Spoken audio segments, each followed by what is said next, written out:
Saludos a todas y a todos a este seminario sobre la teoría del Estado en el siglo XXI.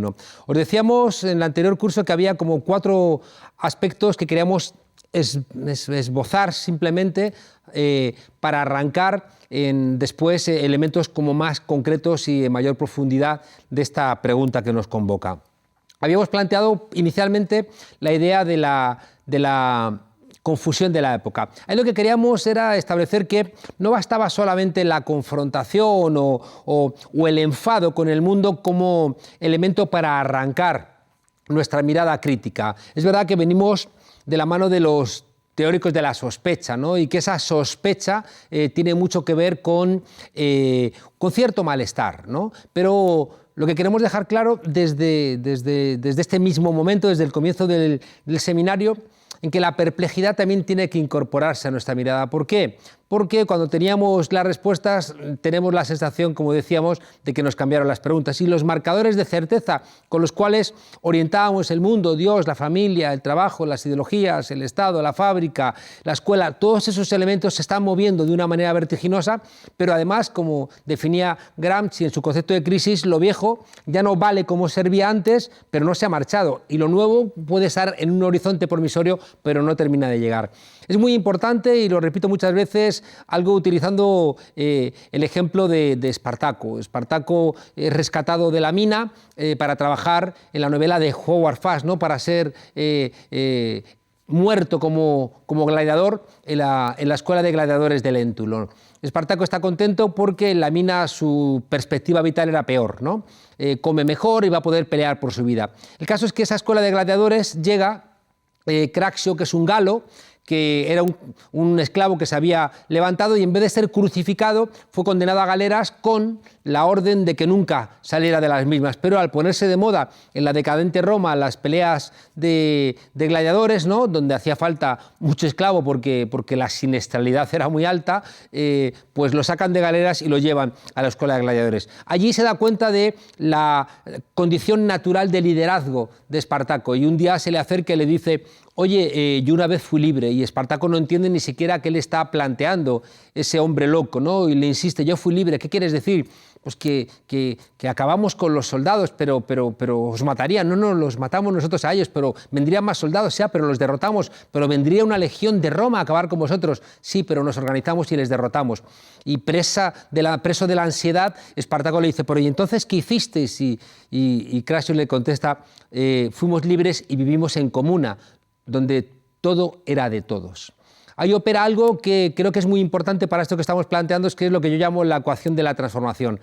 El dolor en Espartaco se convierte en saber, en conocimiento. Entonces ya tenemos el primer paso: doler, saber. Es decir, que el látigo ya a partir de ese momento no le va a saber igual a Espartaco, porque sabe cómo podría ser la no existencia del látigo. Entonces empieza a darle vueltas a la cabeza y pasa a la siguiente etapa: doler, saber, querer. Él quiere acabar con el dolor y empieza a darle vueltas cómo hacer para acabar con ese dolor, con ese látigo, con esa pérdida de libertad que le impide ese paraíso que le ha dibujado Craxio. Y se da cuenta de que él solo no puede, ¿no? Entonces, doler, saber, querer necesita el siguiente paso, que es poder. Espartaco, después del almuerzo que están dormitando los soldados, reúne a los esclavos y les dice: mirad a vuestro alrededor y decidme una sola cosa que no hayáis construido vosotros. Los esclavos miran a su alrededor y dicen: todo lo hemos construido nosotros. Entonces les dice: mirad otra vez y decidme una sola cosa que sea vuestra. Y los esclavos miran y dicen: nada es nuestro. Y entonces Espartaco, realmente Howard Fast, en boca de Espartaco, toma una frase del Manifiesto Comunista y este líder de los esclavos le dice a sus huestes: entonces en la rebeldía, en la revuelta, en la revolución, no tenemos nada más que perder que nuestras cadenas.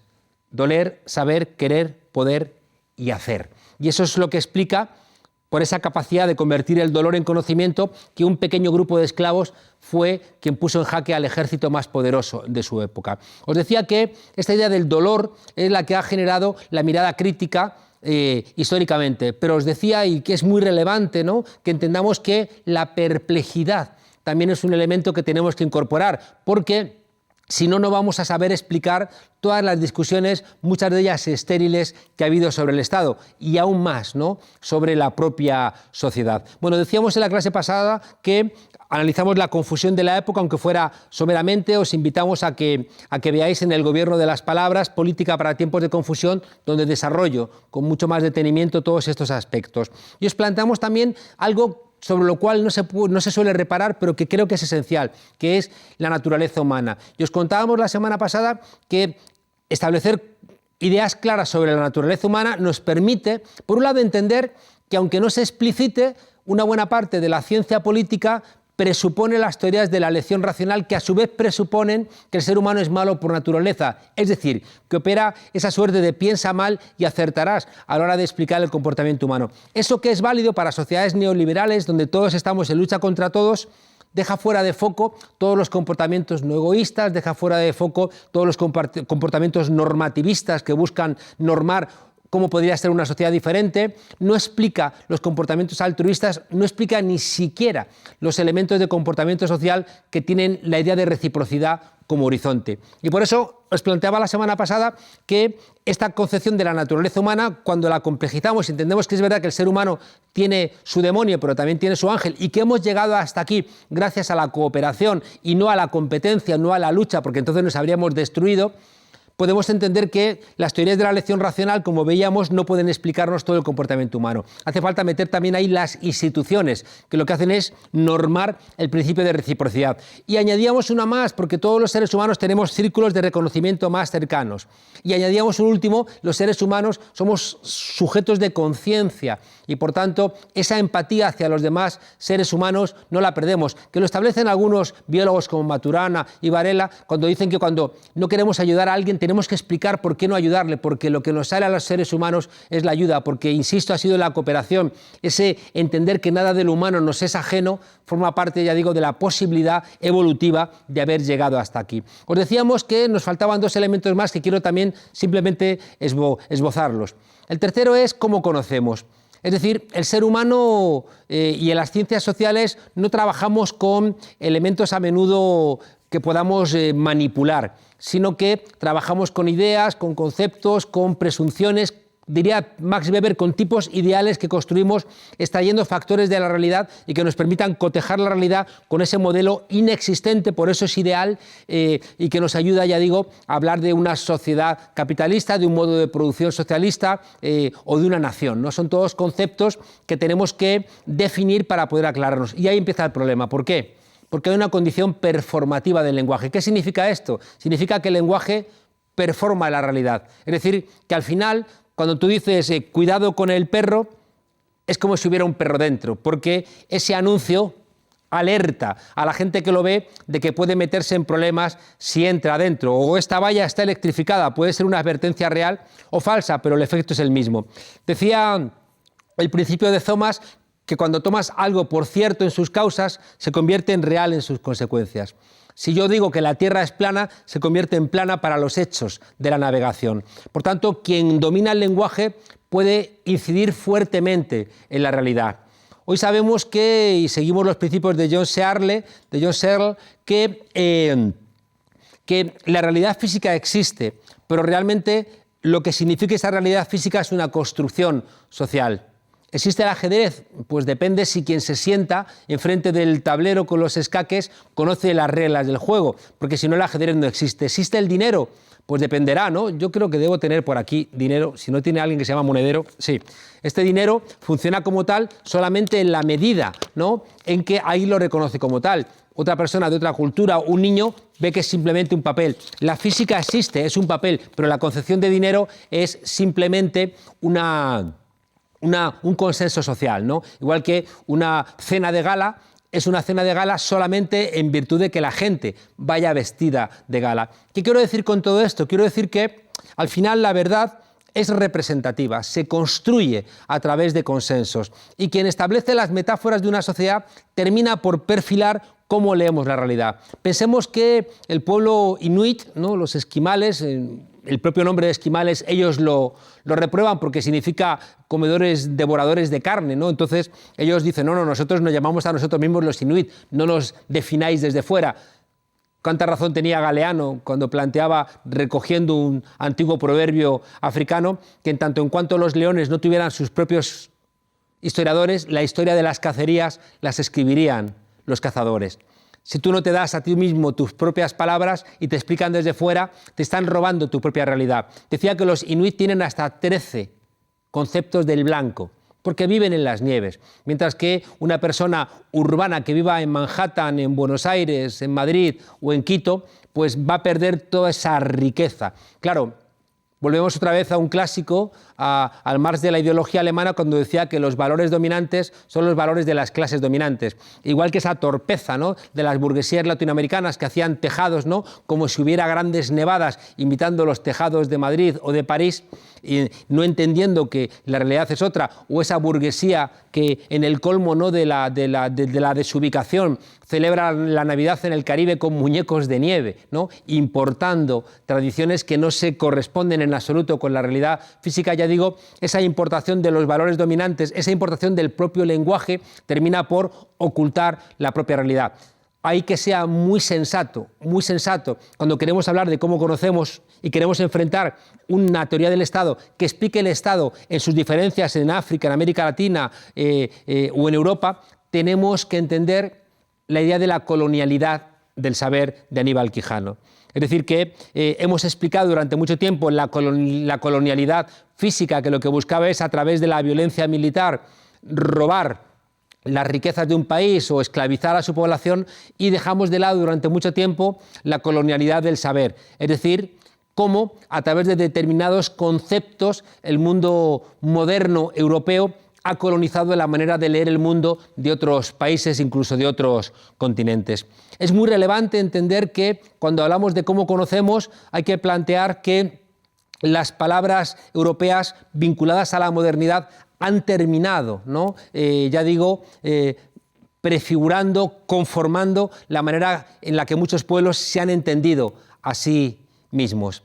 Y eso implica que para poder entender el Estado moderno hay que entender también la propia idea de la modernidad. Sobre todo porque es que igual, si no hacemos esto, no entendemos la diferencia entre un Estado en Alemania o el Estado en Venezuela. La modernidad, plantea Boaventura de Sousa Santos, tiene de arranque 3 grandes problemas. La modernidad, 4 grandes problemas, ciertamente. La modernidad siempre ha sido lineal, siempre ha tenido la idea de una flecha del tiempo, ¿no?, donde siempre en el futuro se estaba mejor que en el pasado, una idea muy hegeliana de que el espíritu se despliega y que, por tanto, en esa lógica de esclavos contra señores, siervos contra amos, burgueses contra proletarios, al final, en ese viaje, en esa Aufhebung hegeliana, al final llegamos a un futuro luminoso, con todos los problemas que eso trae, ¿eh? Porque sí es verdad que el futuro es tan luminoso, ¿por qué no acelerarlo? Y eso es lo que llevó, a su vez, a la reflexión tan inteligente de Walter Benjamin cuando dijo que, cuidado con esa idea de acelerar el capitalismo, porque si el capitalismo es negativo, acelerarlo acelerará y multiplicará los problemas. Y por tanto esa idea, lectura de un marxismo torpe, de corte soviético, mecanicista, planteaba que cuanto peor, mejor. Y el bueno de Walter Benjamin, que estaba pensando en un momento histórico que, por cierto, se parece bastante a la actualidad, en los años 30, con el auge del nazismo, él decía, cuidado, porque a lo mejor la revolución, en vez de acelerar el tiempo histórico, lo que hace falta es echar los frenos de emergencia de la historia, die Notbremsen der Geschichte, es decir, echar los frenos de emergencia para que esa aceleración del mal no conduzca, como fue el caso en Alemania, al nazismo. Decía que la modernidad siempre ha tenido la idea de progreso, ¿no?, como una idea central, una flecha lineal del tiempo. La modernidad siempre ha sido productivista, siempre ha pensado que había que arrancarle a la tierra todos sus bienes, ¿no?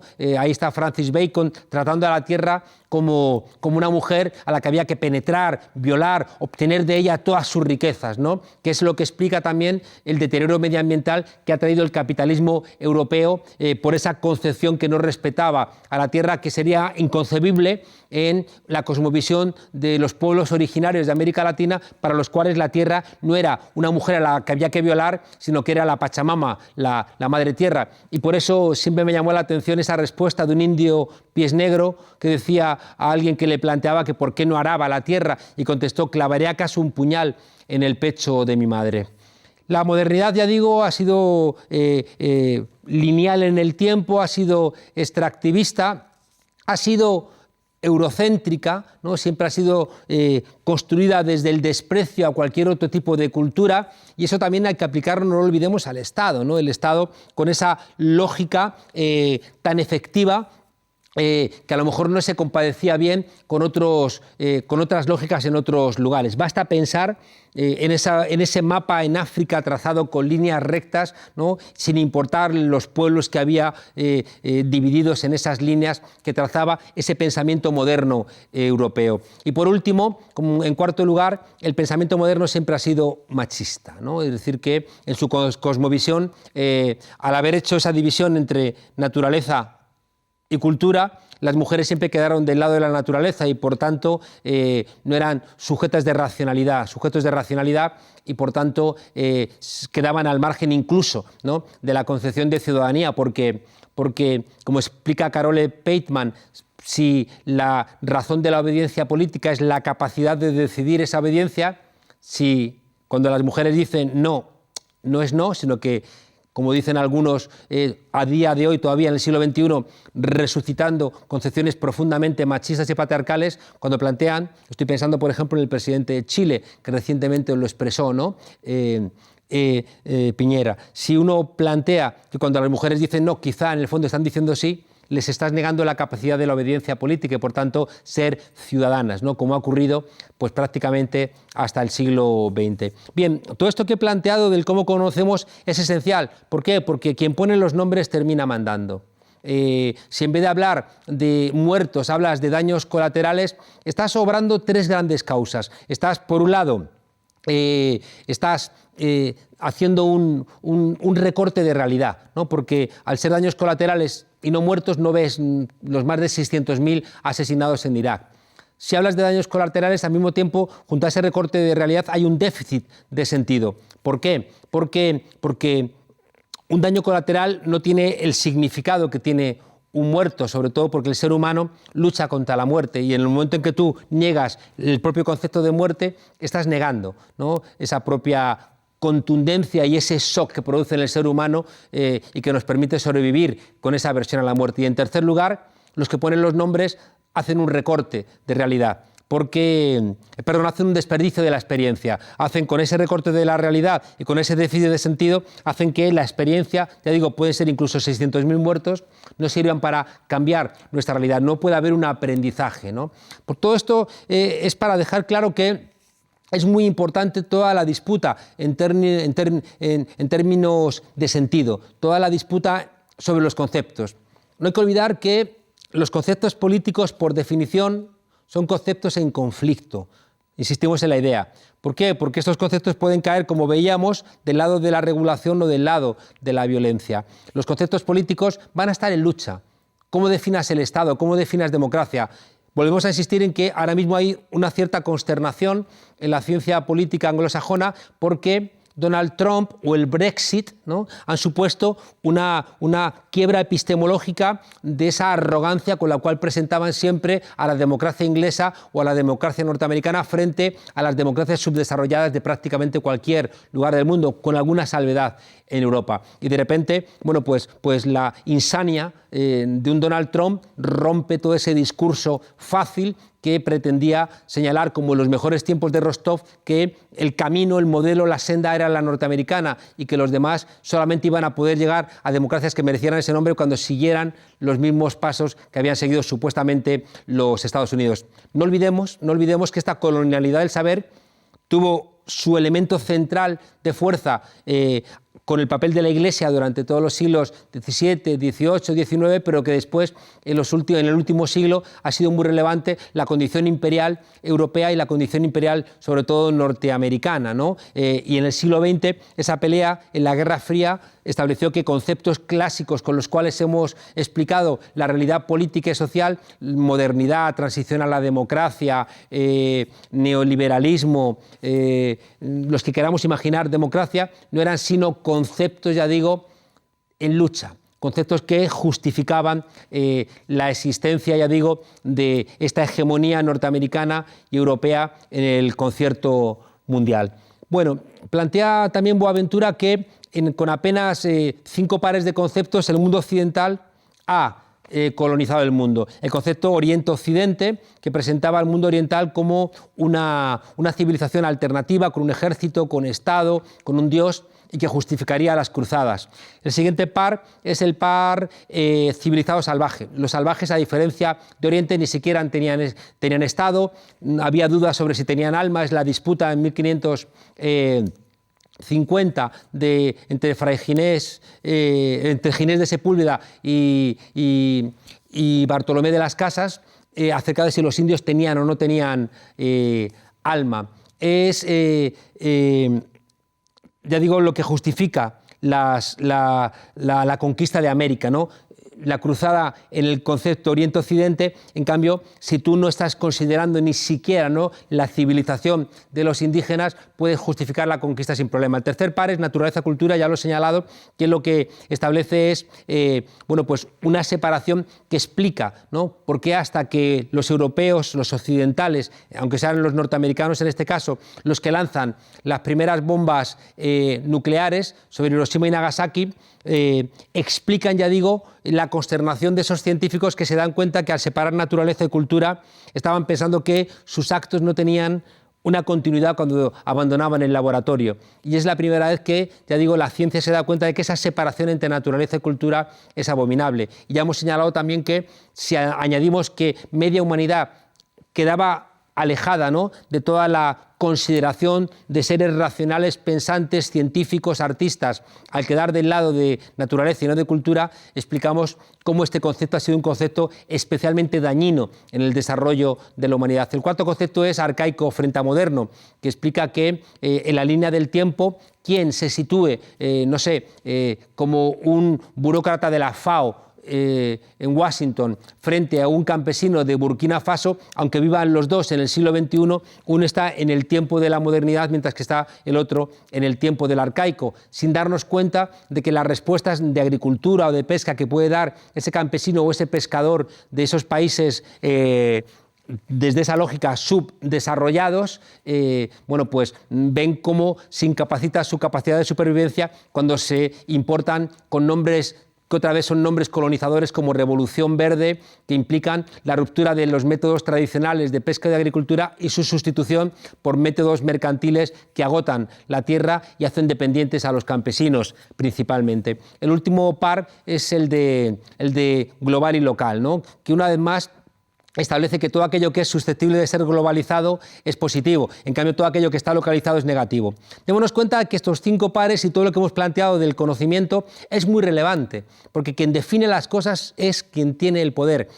Y esto implica, en términos del Estado, que van a ser siempre los Estados Unidos, por ejemplo, quienes definen Estado canalla o Estado fallido, ¿no? Entonces, con esas definiciones, o grupo terrorista, quien define estas cosas está performativamente construyendo la realidad.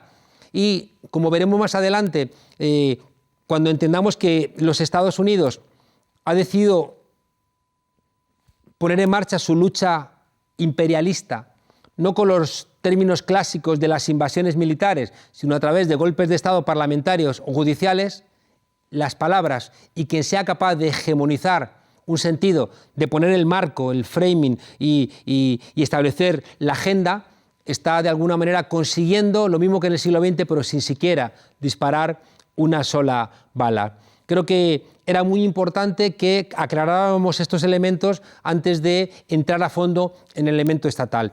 Un último elemento, brevemente, que lo vais a ver en el cuadro que os ponemos, que os pido que miréis con tranquilidad. La idea es la siguiente: hay un conflicto permanente entre la condición individual del ser humano y nuestra condición colectiva. Los seres humanos planteábamos que tenemos un instinto de supervivencia, pero al mismo tiempo somos seres de lenguaje. Y por tanto, estamos sometidos, como decía Spinoza, a 2 grandes pasiones. El miedo, que defiende nuestro perímetro, ¿no?, de defensa, regido por el hipotálamo, por nuestro cerebro más primitivo, y después está la esperanza, que se construye dialógicamente, a través del diálogo con los demás, y que pertenece, por ser también parte del habla, en diferencia con aquellos elementos que tienen más que ver con pasiones, ¿no?, y reflexivas, creo que señala la necesidad del otro. Por tanto, tenemos todos los seres humanos la idea del miedo que monologa y la idea de la esperanza que dialoga. El miedo es el caldo de cultivo de cualquier autoritarismo, mientras que la esperanza es la base de cualquier construcción que ensanche la democracia. Aquí es muy importante que entendamos que no hay una solución cerrada. Veíamos en la clase pasada cómo todos los seres humanos somos egoístas y somos solidarios. Cuando somos egoístas, veíamos también que nuestro egoísmo puede ser un egoísmo neto o puede ser un egoísmo cooperativo, es decir, que entendamos por el propio egoísmo que necesitamos a los demás. Y luego también podemos ser cooperativos. Es muy importante que entendamos que cuando alguien es egoísta, puede haber conflicto con los demás porque choca con los intereses de los demás. Pero también cuando uno es egoísta, cooperativo, incluso cuando uno es solidario, cooperativo, también puede haber conflicto. ¿Por qué? Porque nuestra idea de lo que es solidaridad, nuestra idea de lo que es bueno, puede chocar con las ideas de otros miembros de nuestra colectividad. Y por tanto, este choque, estas discrepancias de la vida social son irresolubles. Es decir, que hay esa tensión constante y permanente entre nuestra condición individual y nuestra condición colectiva. ¿Qué implica esto? Implica que nos tenemos que dar cuenta de que la construcción social se basa en esto.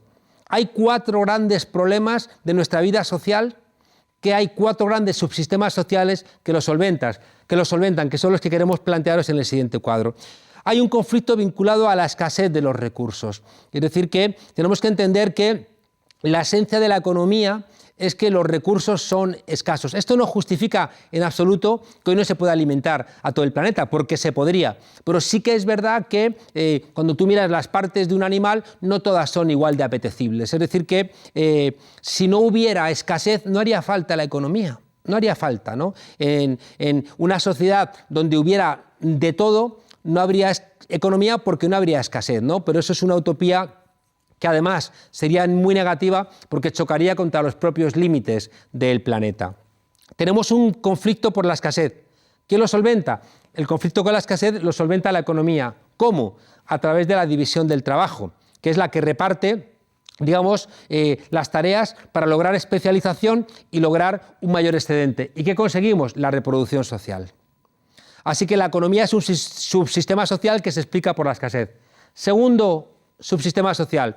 Entre los seres humanos hay conflictos. Hay conflictos evidentes que tienen que ver con la defensa o el choque entre nuestros apetitos individuales y las necesidades colectivas. Dejadme apuntar aquí una idea, y es que a menudo hay gente que desde posiciones progresistas se considera altruista, cooperativo, solidario con la humanidad en términos materiales, pero por ejemplo en el caso de los hombres podemos ser depredadores con las mujeres. Esto implica que tenemos que ser conscientes de que en nuestra vida social no solamente los elementos de clase son relevantes, sino que a menudo pueden surgir otros elementos de los que no somos conscientes porque nos cuesta mucho salirnos de nuestra propia realidad para pensarnos a nosotros mismos. Por eso siempre invito a que seamos como Neo al final de Matrix 1, que hagamos los ejercicios intelectuales de salirnos de nuestra propia realidad para vernos desde fuera. Y ahí puedes ver a una persona que en los términos ideológicos clásicos tiene posiciones que hemos denominado de izquierdas en términos de redistribución de la renta, pero a lo mejor solamente en términos nacionales y por tanto tiene comportamientos a lo mejor racistas o coloniales, o puede tener un comportamiento a favor de las estructuras de reparto de la renta en términos clásicos del socialismo, pero puede ser una persona perfectamente machista. Bien, decía que hay conflictos irresolubles en nuestras sociedades. ¿Quién solventa esos conflictos entre el individuo y el colectivo? La política. ¿Cómo los solventa? Manejando el poder. ¿Y qué consigue? La paz. Hay que pensar que el poder, ahí no nos detenemos, simplemente os apunto que prestéis atención al cuadro de Aristóteles, ¿no? Que el poder puede ser de uno, de varios o de todos, poder positivo o poder degenerado. Y es lo que explica ahí, lo veis en el cuadro, el poder de uno positivo, monarquía, el degenerado, tiranía, el poder de varios positivo, aristocracia, de Aristos, que es bueno, o el negativo, la oligarquía, el poder de todos positivo, en términos de Aristóteles era la politeia y el negativo sería la democracia. Para entenderlo en términos del siglo XXI, pensaríamos nosotros que el poder de todos positivo sería la democracia y el negativo la demagogia. Bien, tercer análisis social, ya tenemos la economía y la política. Hay también un problema en nuestras sociedades cuando tendemos a la desintegración. El ser humano, si se quiebra la idea de reciprocidad, la sociedad desaparece. Y por tanto, esas tensiones centrífugas, ¿quién las solventa? El sistema normativo. No solamente el derecho es la parte más importante, pero el sistema normativo solventa esa dispersión, esa desintegración, ¿cómo? A través de las normas, de las leyes que se basan en la reciprocidad, y lo que conseguimos son sociedades integradas. Ya tenemos economía, política, sistema normativo, derecho. Y el último es que al final, aunque burlemos la muerte burlando la escasez, aunque burlemos la muerte burlando el conflicto, aunque burlemos la muerte burlando la desintegración, al final los seres humanos se mueren. Somos heideggerianamente seres para la muerte. Necesitamos sentido, porque en ausencia de sentido habría una anomia, habría de alguna manera aquello que decía Dostoyevsky, ¿no? Que si Dios ha muerto todo está permitido. De alguna manera, si no hubiera algún elemento de trascendencia, creo que es muy difícil entender que las sociedades hubieran existido tal cual hoy las hemos conocido. Por tanto, el problema es la pérdida de sentido. ¿Quién lo solventa? La cultura. ¿Cómo? Dándonos identidad, dándonos trascendencia. ¿Y qué conseguimos al final? Conseguimos sentido. Esto es muy importante que lo veamos, porque estos 4 elementos el Estado va a operar. Pensemos que en el siglo XXI la parte económica la vamos a solventar en términos de Naciones Unidas, aunque luego no se ocupe, ¿no? Pero en términos de Naciones Unidas, la parte económica la solventamos con Estado social. La parte política con Estados democráticos. La parte jurídica normativa con Estados de derecho, y la parte cultural con Estados nacionales que reconocen también todos los elementos de identidad.